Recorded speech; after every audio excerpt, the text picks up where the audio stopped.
तमाम हज़रात रूशी पढ़ें जी। अल्लाहुम्मा सल्ली अला मुहम्मद व अला आलि मुहम्मद कमा सल्लैता अला इब्राहीम व अला आलि इब्राहीम इन्नका हमीदुम मजीद। अल्लाहुम्मा बारिक अला मुहम्मद व अला आलि मुहम्मद कमा बारकता अला इब्राहीम व अला आलि इब्राहीम इन्नका हमीदुम मजीद। डर के सोते ही नहीं रात को मिर्ज़ा मुर्तद, डर के सोते ही नहीं रात को मिर्ज़ा मुर्तद, आँख लगती है तो अहरार नज़र आते हैं। बात उन दिनों की है जब 1857 की जंग आज़ादी नाकाम होने के बाद पूरे देश में अंग्रेज़ ने हज़ारों लोगों को फांसी दी, और जिन लोगों को फांसी दी उनमें बड़ी तादाद उस वक्त के मौलवियों की थी। और माहौल ऐसा हो गया पूरे मुल्क का कि अंग्रेज को लगने लगा कि अब वो वक्त आ गया है कि जब तक दुनिया है तब तक अंग्रेजों का ही शासन रहेगा इस देश पे। 1857 के बाद कुछ वक्त गुजरता गया तो मलका बरतानिया ने गुरदासपुर की कचहरी में काम करने वाले एक मुलाजिम को, जो कि एक आंख से काना था, जिसकी अपने खानदान में, मोहल्ले में, माशरे में कोई बड़ी हैसियत नहीं थी, तो उसको इस काम के लिए तैयार किया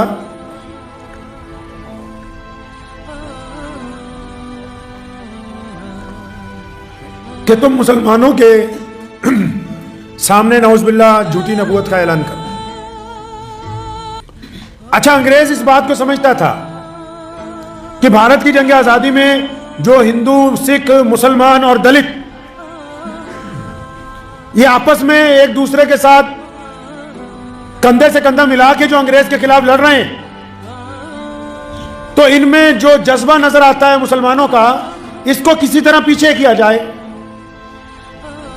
उस काम के लिए अंग्रेज ने, जिस तरह आजकल बहुत सारे लीडर धर्म की राजनीति खेलते हैं, अंग्रेज ने भी कई बार उस वक्त में देश में धार्मिक दंगे करवाए। लेकिन उस दौर में लोग समझदार थे, गुर्बत जरूर थी, प्यार ज्यादा था, बड़ी बड़ी इमारतें तो नहीं थी, लेकिन आपस में एक दूसरे को लोग समझते थे। व्हाट्सएप और फेसबुक तो नहीं था, लेकिन गलत बात करने वाले को लोग टोकते जरूर थे।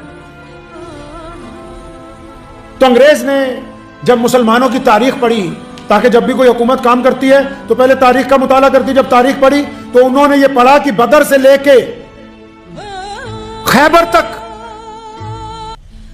और फिर खैबर से लेके कैसरो किसरा तक, फिर कैसरो किसरा से लेके उंदुलुस तक, फिर उंदुलुस से लेके फ्रांस की सरहदों तक, फिर बैतुल मुकद्दस फलस्तीन को जहां समुंदर जाकर टकराता है उसकी सरहदों तक उन्होंने तारीख पढ़ी, तो पता यह लगा कि पिछले 1400 साल में जब भी ताकत के साथ, जब भी कुव्वत के साथ, जब भी फौजी ताकत के साथ इस्लाम को, मुसलमानों को गिराने की कोशिश की है, तो 1450 साल की तारीख यह कहती है कि कोई भी फौजी ताकत इस कौम के ऊपर आज तक हुक्मरान नहीं बन सकी, क्योंकि ये अपनी ताकत से नहीं लड़ते, ये अल्लाह के भरोसे के साथ मैदान के। नारे तकबीर, तकबीर, नबूवत, नबूवत, तकबीर।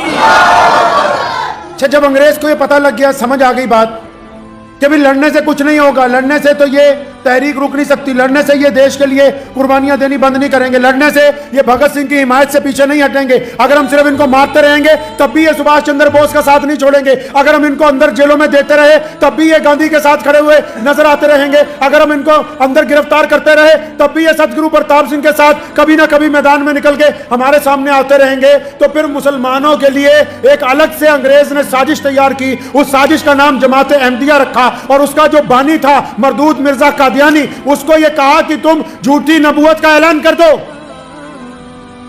अब सुने, आम लफ्जों में समझ लीजिए, हम लोग जुमे की नमाज पढ़ रहे हैं यहाँ पे, या आप अपनी दुकान पे बैठे हैं, या आप कहीं घूमने गए हुए हैं, कोई भी आदमी, चाहे बड़े से बड़ा अफसर हो, कोई वजीर हो, कोई गरीब हो, कोई भी, वो अपने काम में लगा हुआ है। अगर उसको फोन आ जाए कि जनाब तुम्हारे घर पे आग लग गई, क्या करेगा? दुकान पे रहेगा? नमाज ही पढ़ता रहेगा? नहीं, सारे काम छोड़ के पहले अपने घर को बचाने के लिए जाएगा। तो अंग्रेजों ने यह साजिश तैयार की कि अगर नौजुबिल्लाह प्यारे नबी हज़रत मोहम्मद रसूलुल्लाह सल्लल्लाहु अलैहि वसल्लम की जगह, जबकि कोई आ तो नहीं सकता, लेकिन अगर झूठा ऐलान भी करवा दें तो मुसलमान भारत की जंग आजादी को छोड़ के उस बंदे को पीछे लग जाएंगे कि ये तू क्या बदमाशी कर रहा है, पहले अपना घर बचाएंगे और हमें इस देश में ज्यादा राज करने का मौका मिलेगा। इसलिए मिर्जा कादियानी ने झूठी नबूवत का ऐलान किया। और आप अंदाजा लगाएं, आज भी अगर कोई सरकार, कोई राज्य सरकार हो या बड़ी सरकार हो, या बाहर के देशों में जैसे अमेरिका है, फ्रांस है, जो वीटो पावर की ताकत रखते हैं, कोई सरकार अगर किसी बंदे के साथ हो तो उसकी तो चाल ही बदल जाती है। तो मिर्जा गुलाम कादियानी के साथ तो अंग्रेजों का गवर्नर था, अंग्रेज सिपाही थे, अंग्रेज के जितने स्टेट के गवर्नर थे उन सबको पता था कि ये मिर्जा कादियानी हमारा चेला है, हमारा बंदा है, इसको हमने मुसलमानों के खिलाफ लगाया है, ये जहां जाएगा इसकी हिफाजत भी करनी है, इसकी इशाअत भी करनी है। अब जब मिर्जा गुलाम कादियानी ने अपनी शरारतें शुरू की तो फिर अंग्रेजों ने उससे कहलवाना शुरू कर दिया कि जिहाद हराम है, कहलवाना शुरू कर दिया। और आज भी लोगों ने इसके मुतालिक बड़ी अफवाहें उड़ाई कि इस्लाम ने जिहाद के ऐलान किया। इस्लाम ने जिहाद का ऐलान उन मजलूम, गरीब, मुस्तहिक लोगों के लिए, उन आतंकवादियों के खिलाफ किया है, उन गैरों के खिलाफ किया जो दूसरों की बेटियों की इज्जतें लूटते थे। किसी निहत्थे को मारने का नाम इस्लाम ने जिहाद नहीं दिया। तो मिर्जा गुलाम कादियानी को अंग्रेज ने लगाया, इश्तिहार छापने शुरू किए मिर्जे की तरफ से कि अंग्रेज बहुत अच्छे हैं, अंग्रेजों की सरकार बहुत अच्छी है, अंग्रेजों की मलका बहुत अच्छी है। और क्योंकि जब किसी को सरकारी सरपरस्ती हासिल हो वो ये समझता होता है कि अब मेरे खिलाफ कोई बोलेगा नहीं। लेकिन मौलाना शाह मोहम्मद साहब लुधियानवी रहमतुल्लाह अलैह ने और उनके भाई मौलाना शाह अब्दुल्ला लुधियानवी रहमतुल्लाह अलैह और उनके भाई मौलाना शाह अब्दुल अजीज लुधियानवी, इन तीनों ने डंके की चोट पर ऐसे वक्त में ऐलान किया जब लोग अंग्रेज से थर-थर कांप रहे थे, जब लोग अंग्रेज की नौकरियां ले रहे थे, जब लोग अंग्रेज से सर का लकब हासिल कर रहे थे, जब लोग अंग्रेज की अदालतों में जज और काजी की नौकरी तलाश कर रहे थे, उस दौर में जब अच्छे अच्छों के पैर हिल गए थे, तब इन्होंने ऐलान किया कि दुनिया जाए इधर से उधर हो जाए, मोहम्मद रसूलुल्लाह की जगह अगर कोई झूठा नबी लेके आओगे तो क़यामत तो आ सकती है, उसको नबी बर्दाश्त नहीं किया। नारा तकबीर, नारा तकबीर, मैं नबूवत, मैं नबूवत, नारा तकबीर। अंग्रेज के खिलाफ यह जबरदस्त चोट थी, धक्का लग गया अंग्रेजों को कि हमने तो समझा था कि हमारे इस तुरब के पत्ते के खिलाफ कोई बोलेगा नहीं, कोई टोकेगा नहीं। फिर अंग्रेज ने फितना शुरू किया हिंदुस्तान के लोगों में कि जो आजादी की लड़ाई लड़ भी रहे हैं ना, उनमें अपने मुखबर, अपने टोटी भेजे। ये मिर्जा गुलाम कादियानी भी अंग्रेज का टोटी था, अपने टोटी भेजे। हिंदू भाइयों को यह कहा कि मुसलमानों के साथ मिलकर आजादी में न लड़ना, मुसलमानों को यह कहा हिंदुओं के साथ मिलकर न लड़ना, सिखों को समझाया कि इनके खिलाफ आपस के अंदर न लड़ना। जब इन सबको कहा तो फिर मौलाना शाह मोहम्मद लुधियानवी ने अंग्रेज की इस चाल को भी पहचाना। और उस दौर में जब पूरा मुल्क चुप था तो फिर दूसरा फतवा, पहला फतवा तो यह दिया कि मिर्जा कादियानी मुर्तद है। सुने मेरे लफ्जों को, आजकल कई डुप्लीकेट वारिस पैदा हो गए, अपने आप को कहते हैं कि मिर्जा कादियानी ये था, काफिर नहीं था। उलमा लुधियाना ने मिर्जा गुलाम कादियानी की तकफीर का फतवा जारी किया, मुर्तद होने का फतवा जारी किया। काफिर तो सिर्फ झूठ बोलने वाले को कहते हैं और मुर्तद उसको कहते हैं जिसने बगावत की हो। और याद रखो, दुश्मन के साथ वक्त आने पर सुलह हो सकती है, और अगर कोई देश से गद्दारी कर दे, धर्म से गद्दारी कर दे, तो गद्दारों के साथ किसी कानून में सुलहनामा नहीं लिखा जाता है। नारे तकबीर, नारे तकबीर, नबूवत, नारे तकबीर। हमारे देश का भी यही कानून है जहां हम पैदा हुए हैं। अगर कोई आदमी कोई चुनी हुई सरकार के खिलाफ बोले तो कोई बात नहीं, अखबार वाले भी खबर छाप देते हैं कि इसने फलां बयान दिया सरकार की नीतियों के खिलाफ। और अगर कोई देश के खिलाफ बोले अगर कोई अपने ही देश की मिट्टी के खिलाफ बोलने की कोशिश करे, अपने ही देश के कानून को तोड़ने की कोशिश करे, हमारी पार्लियामेंट ये कहती है, हमारा दस्तूर ये कहता है, हमारा आईन ये कहता है कि आप किसी पार्टी की सरकार बनने पर नीतियों की मुखालफत तो कर सकते हो, लेकिन अपने मुल्क से गद्दारी नहीं कर सकते। मिर्जा गुलाम कादियानी और उसके चेले इस्लाम के मुखालिफ नहीं, इस्लाम के और हमारे देश के गद्दार हैं। इस लफ्ज को अपने दिल की तख्ती पर लिख के रखिएगा। खैर, लेकिन मैं किस्सा सुना रहा था आपको, क्योंकि आज मजलिस एहरार को 94 साल हो गए और माशाल्लाह बथेरी जमातें आई चली गई। एहरार के खून में आज भी वही गर्मी है।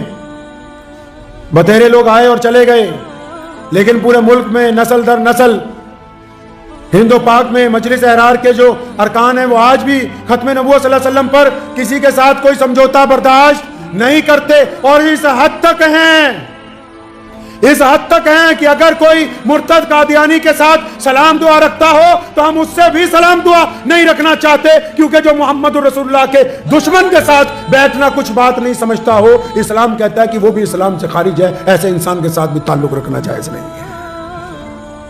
वक्त गुजरता गया, अंग्रेज इसको हवा देते रहे, हवा बना दिया कादियानियों का पूरे देश में। जब पूरे देश में हवा बनने लगा, मुसलमानों के ईमान पर खतरा डगमगाने लगा, तो फिर एक बुजुर्ग उठे, उनका नाम था हजरत मौलाना सैयद अल्लामा अनवर शाह कश्मीरी रहमतुल्लाह अलैह। उन्होंने इस तकलीफ को महसूस किया कि यह क्या हो रहा है, अंग्रेज मुसलमानों के खिलाफ इतनी बड़ी साजिश लेके आ रहा है। उनके शागिर्द थे जो लोग उनके पास पढ़ते थे दारुल उलूम देवबंद में। अल्लामा ने फिर अपने शागिर्दों को तैयार किया, शागिर्दों को परखा तो एक शागिर्द पर नजर पड़ गई। कौन सा शागिर्द?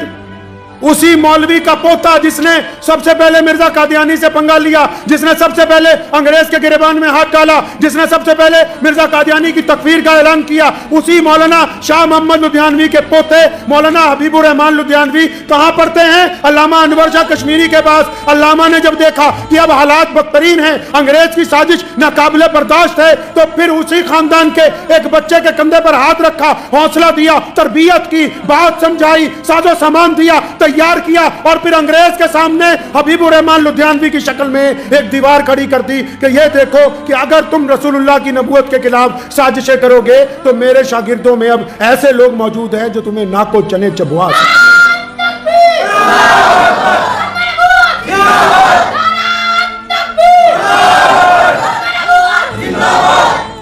अल्लामा अनवर शाह कश्मीरी रहमतुल्लाह अलैह बस यहीं पर नहीं रुके। अल्लामा ने उस वक्त के तमाम अकाबिर उलमा को चिट्ठी लिखी और यहां तक फरमाया कि अगर हम खत्मे नबूवत सल्लल्लाहु अलैहि वसल्लम की हिफाजत नहीं कर सके, अगर हम ताजे नबूवत की हिफाजत नहीं कर सके, तो खुदा की कसम गली का कुत्ता हमसे बेहतर है। फरमाया जब ये बात हुई, पूरे मुल्क में जब चर्चा हुआ, फिर जब अल्लाह मदद पे आते हैं, अल्लामा अनवर शाह कश्मीरी के हम पल्ला उनके बराबर के एक और बुजुर्ग उठे उसी सरजमीन के साथ। उनका नाम है हजरत अक़दस मौलाना शाह अब्दुल कादिर रायपुरी रहमतुल्लाह अलैह। सहारनपुर में, रायपुर में वो खानका आज भी मौजूद है। अब देखो, पहले एक वली अल्लाह साथ था, अब दो हो गए। एक और एक दो नहीं होते, एक और एक 11 होते हैं। और फिर जब वो भी उठे तो फिर चुनना शुरू किया कि ऐसे लोगों को लाओ जो रसूलुल्लाह के लिए जुनून की हद तक प्यार करते हो। तो फिर अल्लामा की निगाह पड़ी सैयद अताउल्लाह शाह बुखारी पर, जो सैयद थे, मुल्तान में रहते थे। मुल्तान में हजरत का इंतकाल हुआ, पटना में पैदा हुए। फिर मौलाना अबुल कलाम आजाद आ गए, उन्होंने कहा एक जमात होनी चाहिए। उन्होंने कहा हाँ, बाकायदा एक ऐसी जमात तैयार करो जो मुसलमानों की तरफ से अंग्रेज के टोटियों को बेनकाब करेगी, जो आजादी के लिए लड़ने वालों के खिलाफ मुखबिरियां करने वालों को बेनकाब करेगी। एक ऐसी जमात होनी चाहिए जो ये बता सके लोगों को कि तुम्हारा दोस्त कौन है, दुश्मन कौन है। एक ऐसी जमात हो जो इस बात के लिए लोगों में बेदारी ला सके कि कौन रसूलुल्लाह का आशिक है, कौन मुनाफिक है, जो गैर मुस्लिमों को भी ये बता सके कि देश का मतवाला कौन है और बेईमान कौन है। तो फिर 1929 दिसंबर आज के दिन लाहौर के हबीब हाल के अंदर मजलिस एहरार इस्लाम के नाम की एक जमात बनाई गई जो आज तक अल्हम्दुलिल्लाह मौजूद है। जिसके बानी रईसुल अहरार हजरत मौलाना हबीबुर रहमान लुधियानवी अव्वल रहमतुल्लाह अलैह, अमीर शरीयत सैयद अताउल्लाह शाह बुखारी रहमतुल्लाह अलैह, चौधरी अफजुल हक साहब मरहूम रहमतुल्लाह अलैह, मास्टर ताजुद्दीन साहब अंसारी लुधियानवी रहमतुल्लाह अलैह, शेख हसामुद्दीन साहब रहमतुल्लाह अलैह, मौलाना मजहर अली अजहर।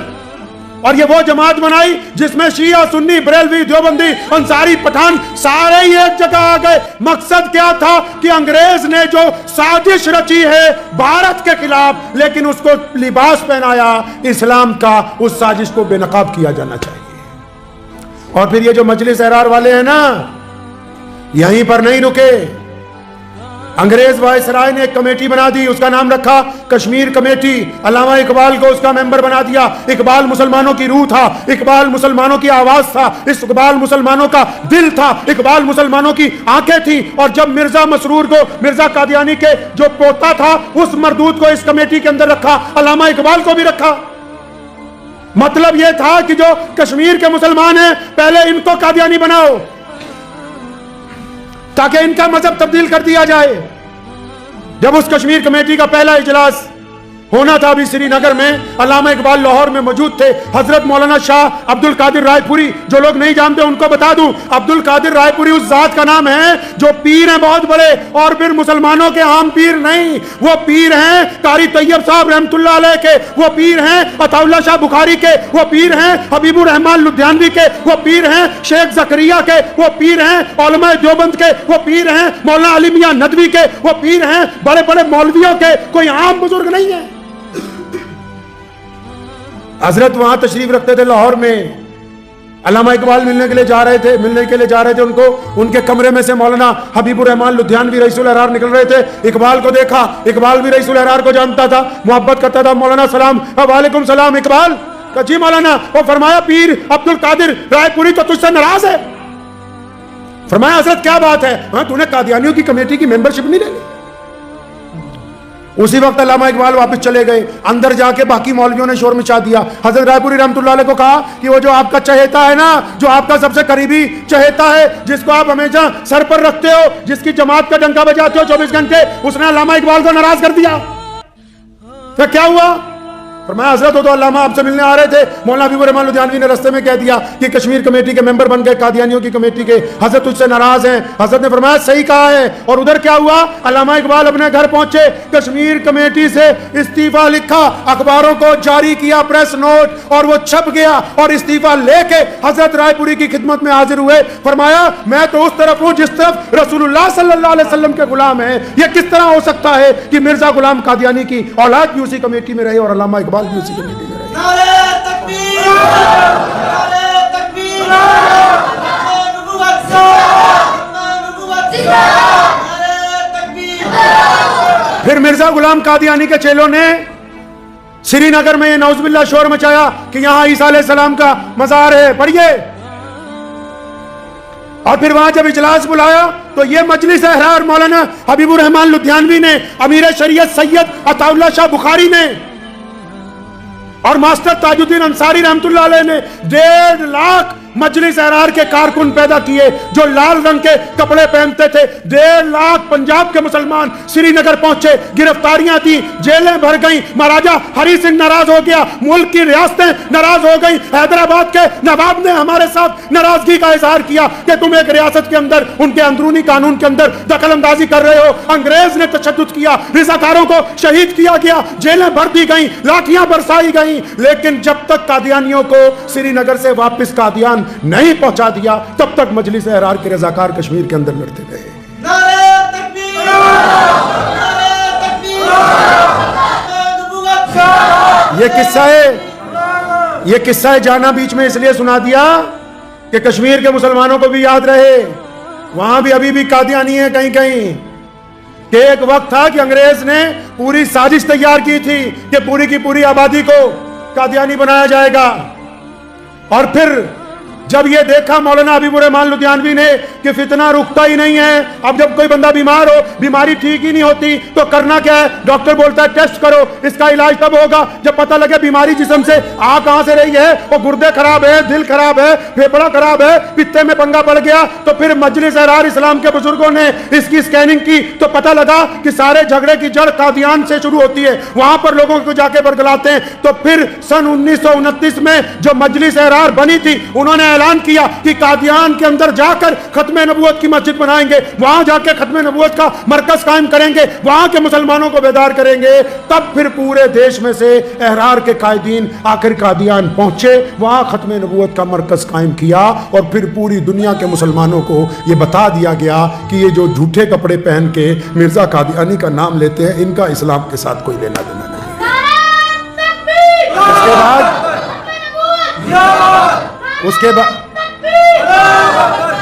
उसके बाद कादियानियत बेनकाब हो गई। अब तो बहुत बड़ा खतरा टल चुका है, वो दौर निकल गया, अंग्रेज के पिट्ठुओं को बेनकाब किया गया। कादियानियों के कहने पे हजारों ही अंग्रेज ने भारत के लोगों को सजाएं दी हैं। आज कई फिरका परस्तों को हमदर्दी आती है ना कादियानियों पे, तो मैं उनको कहा करता हूं कि पिछले 20 साल का, 100 साल छोड़ो, 20 साल का ही रिकॉर्ड निकाल लो, कितने पाकिस्तान से ISI के एजेंट जो हैं कादियान से पकड़े गए, तुम्हें पता लग जाएगा। क्योंकि ये पैसे के पूत हैं, ना उनके हैं ना इनके हैं, ये इंसानियत के दुश्मन हैं, इंसानियत के दुश्मन है ये। मीठी जुबान, हर मीठा बोलने वाला अच्छा नहीं होता है। अगर मीठा इतना अच्छा होता तो शुगर नाम की बीमारी ना आती दुनिया में। हर मीठा बोलने वाला अच्छा नहीं होता। 1947 के बाद भी कादियानियों ने जब तकसीम हो गई, सबसे ज्यादा दर्द पंजाब को झेलना पड़ा, सबसे ज्यादा तकलीफ पंजाब को उठानी पड़ी। पंजाब के चाहे सिख हो, पंजाब के चाहे हिंदू हो, पंजाब के चाहे मुसलमान हो, पंजाब के चाहे दलित हो, इन चारों लोगों को अंग्रेज की साजिश का खमियाजा भुगतना पड़ा है। सबसे बड़ी तकलीफ पंजाबियों ने उठाई है जब 1947 में इधर के पंजाबियों को उधर कर दिया गया, उधर के पंजाबियों को इधर किया गया। 10 लाख लोग जो हैं वो आपस के अंदर शहीद हुए। फिर क्या किया कादियानियों ने? कादियानियों ने फिर क्या किया? पाकिस्तान में अपना हेडक्वार्टर बनाया। फिर उसके बाद क्या किया? यहां कादियान में अंग्रेजों को कह के फिर अपना दफ्तर बनाया। क्या किया फिर कादियानियों ने? जब उनको पता लगा पंजाब में से मुसलमान तो चले गए सारे, उन्होंने गरीब लोगों को ढूंढना शुरू किया। फिर यह पता किया गांव गांव में 1-1, 2-2, 4-4 जो बच गए हों उनको कादियानी बना लिया जाए। वो कहते हैं, कहावत है, अल्लाह ताला का निजाम भी है कि फिरौन आता है तो मूसा भी जरूर आते हैं। ये अल्लाह ताला का निजाम है। तकसीम के बाद जब सारे ही मुसलमान हिजरत कर गए, वहां से हिंदू सिख भाई यहाँ आ गए, तो 2-2-4 जिस तरह उधर कुछ मुसलमानों के दरमियान में हिंदू सिख भाई रह गए, यहाँ कुछ मुसलमान 2-2-4 रह गए। तो कादियानियों ने फिर नई साजिश का शुरुआत की। उन्होंने कहा कि अब जो हिंदुस्तान के पंजाब में थोड़े बाद मुसलमान बच गए, उन सबको कादियानी बना लो। एक बार फिर वही मौलाना हबीबुर रहमान लुधियानवी, जिनको अल्लामा अनवर शाह कश्मीरी रहमतुल्लाह अलैह और हज़रत मौलाना शाह अब्दुल कादिर साहब रायपुरी रहमतुल्लाह अलैह ने थपकी दे के अपना सिपह सलार बना के, अपना जर्नैल बना के आगे किया, उन्होंने पाकिस्तान जाने से इंकार कर दिया कि हम नहीं चाहते कि वहां जाएं, हम नहीं चाहते कि बने। दोबारा यहां आ गए। ये जिस तारीखी मस्जिद में आप बैठे हुए हैं, अपने बेटे को कहा, हज़रत मौलाना मुफ्ती मोहम्मद अहमद रहमानी लुधियानवी रहमतुल्लाह अलैह और उनके भाइयों को, दौर क्या था कि कोई मुसलमान नहीं था नमाज पढ़ने के लिए। ये जिस जगह आज आप बैठे हैं ना, सन 1950 में जब पहली दफा जुमे की नमाज पढ़ानी थी तो मुफ्ती साहब रहमतुल्लाह अलैह दिल्ली गए, 2 मुसलमानों की मिन्नत की। वो कहने लगे, भाई किराया तू लगा देगा तो चलते हैं। 2 बंदों को लेके आए, यहां इस सब पर बिठाया, 2 आदमियों के साथ पहली नमाज जुमा अदा की। पंजाब की मस्जिदों में दोबारा अजान होने वाली पहली मस्जिद। और फिर जो काम शुरू किया, दोबारा कादियानियों ने साजिशें शुरू की, कभी दाईं तरफ से हमला, कभी बाईं तरफ से हमला। लेकिन जो अल्लाह के तवक्कल के ऊपर चलते हैं, जिनका भरोसा अल्लाह पर हो और अल्लाह के नबी अलैहिस्सलातु वस्सलाम पर जिनका ईमान कामिल हो, दुनिया की कोई ताकत उनके मिशन का रुख जो है वो पलट नहीं सकती। कादियानी जहां जहां गए पिछले 50 सालों में, मौलाना ने अपना मिशन अपने बेटे को, और उस बेटे को जिसका नाम अपने बाप के नाम पर रखा, बेटे का नाम अपने बाप के नाम पर रखा, यह सोच के रखा कि जिस तरह मौलाना हबीबुर रहमान लुधियानवी पूरे देश के मुसलमानों का जर्नैल था, अंग्रेजों के दांत खट्टे करता था, अपना बच्चा जब हुआ उसका नाम भी हबीबुर रहमान आगे सानी लगा दिया कि दूसरा हबीबुर रहमान, और यह सोच के रखा कि यह भी शायद अपने दादा की तरह वही कुछ बनेगा। और फिर कहा ना प्यारे नबी अलैहिस्सलाम ने, इन्नमल अमालु बिन्नियात, अमल का दारोमदार नियत पर होता है। नियत सच्ची थी, हबीब सानी भी वैसा ही निकला जैसा हबीबुर रहमान अव्वल था। उसी तरह कादियानियों के दांत खट्टे किए, उसी तरह मस्जिदें आबाद की,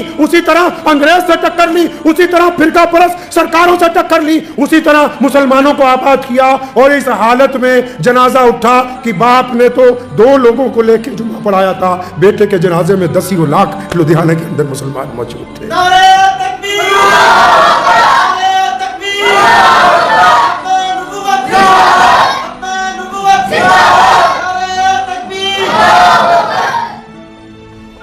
ये कुर्बानियों की वो तवील जिसमें बेइंतहा मुकदमे हैं, जेलें हैं, कैदे हैं, फांसी के फंदे हैं, घर की कुर्की है, दीवारों का गिराया जाना है, लेकिन इतनी लंबी मुसीबतें परेशानियों के बावजूद जो टिके रहते हैं उनको एहरार कहते हैं। एहरार अरब का लफ्ज है, अरबी का एहरार हुर्रियत से बना। हुर्रियत का मतलब आजाद, मतलब आजाद बंदों की आजाद जमात जो किसी की गुलामी को बर्दाश्त ना करते हो। तभी तो एहरार अंग्रेज के खिलाफ लड़े, तभी तो एहरार कादियानियत के खिलाफ लड़े, तभी तो एहरार मस्जिदों को आबाद करते, तभी तो एहरार गिरते हुए को छाती से लगाते, तभी तो एहरार किसी का जुल्म बर्दाश्त करने के लिए तैयार नहीं है। सिर्फ नाम रखने से कुछ नहीं होता। जिनके किरदार बोलते हैं कि वो एहरार थे, वो कल भी एहरार थे, आज भी एहरार हैं और क़यामत तक ये एहरार इंशाअल्लाह ताला जिंदा रहेंगे इंशाअल्लाह ताला। क्योंकि एहरार जिस्म का नाम नहीं है, एहरार एक सोच का नाम है, एक मिशन का नाम है, एक इरादे का नाम है। तो मजलिस एहरार के आज 94 साल हो गए और जितने लोग लुधियाना में रहते हैं मुसलमान, ये तो फितरतन भी एहरारी हैं। क्योंकि जब भी आपको पता है हम सब लोग जब इकट्ठे होते हैं किसी मामले में, फिर हम ये नहीं देखते कि हम किस मसलक से हैं, किस बरादरी से हैं। हमारा मकसद सिर्फ अल्लाह और उसके रसूल सल्लल्लाहु अलैहि वसल्लम की रज़ा हासिल करना होता है। तो आज मजलिस एहरार के जब 94 साल हुए, हम उन तमाम अकाबरीन को याद करते हैं जिनकी दुआओं की बदौलत और जिनकी सरपरस्ती की बदौलत आज हम सब लोग अल्लाह के फजलो करम से बड़ी आज़ादी के साथ अपने मुल्क के अंदर। एक बात आपको कहता चलूँ, बहुत सारे लोग जो हैं क्योंकि नेगेटिव सोचते हैं, मैं किसी की हिमायत के अंदर ये बात नहीं कह रहा हूँ, ये समझ लीजिए आराम से कि हमने अपने देश के लिए जो कुर्बानियाँ दी हैं उसका सबसे बड़ा फ़ायदा ये है कि मुल्क में कानून का राज है, अदालत का राज है। आपको जो बात कहनी है आप सरे बाजार कहते हैं, वरना अंग्रेज़ का दौर ऐसा था कि इधर आप बात कहते थे और उधर हुकूमत उठा के आपको जेल देता। तो अब ये तो बात कहने वालों को सोचना है कि उनमें जज्बा है या नहीं है। अपनी बुज़दिली का इल्ज़ाम किसी हुकूमत पर मत लगाइए। लोगों को, मुल्क को, कौम को, दीन को, शरीयत को आपकी ज़रूरत है, आपके जज्बों की, आपके इखलाक की, आपके किरदार की। तो इसलिए एक बार फिर हम इरादा करते हैं आज के दिन इंशाअल्लाह ताला कि इसी जज्बे के साथ ये मिशन जारी रहेगा, आने वाली नस्लों के अंदर भी जारी रहेगा। और कादियानियत के आज जितने नए कादियानियों के चेले बने हैं 2-4, वो सारे मिल के भी अगर पूरी ताकत लगा लें, पूरी ताकत लगा लें, तो मैं उन्हें कहना चाहूँगा तारीख पढ़ लें। रईसुल अहरार मौलाना हबीबुर रहमान लुधियानवी जब इस जमीन से उठे थे ना, अंग्रेज से जब टक्कर ली थी, कादियानियों के जब दांत तोड़े थे, तो दुश्मन के साथ साथ अपनों ने भी टांगे खींची थी। तारीख पढ़ लो उठा के। लेकिन जब कोई अल्लाह के भरोसे निकलता है तो फिर टांगे खींचने वालों की परवाह नहीं करते, जब तक नीयत पाक है। आप भी याद रखिएगा इस बात को, जब तक नीयत पाक है, हलक से उतरने वाले लुकमे हलाल के हैं। कोई मर्जी दुश्मन की सफ में जाकर खड़ा हो जाए, दुनिया की सारी ताकतें एक तरफ हैं, अल्लाह की ताकत से फतेह इस्लाम का मुकद्दर है, उसको कोई रोक नहीं सकता। वाखिर दावाना अनिल हम्दुलिल्लाहि रब्बिल आलमीन।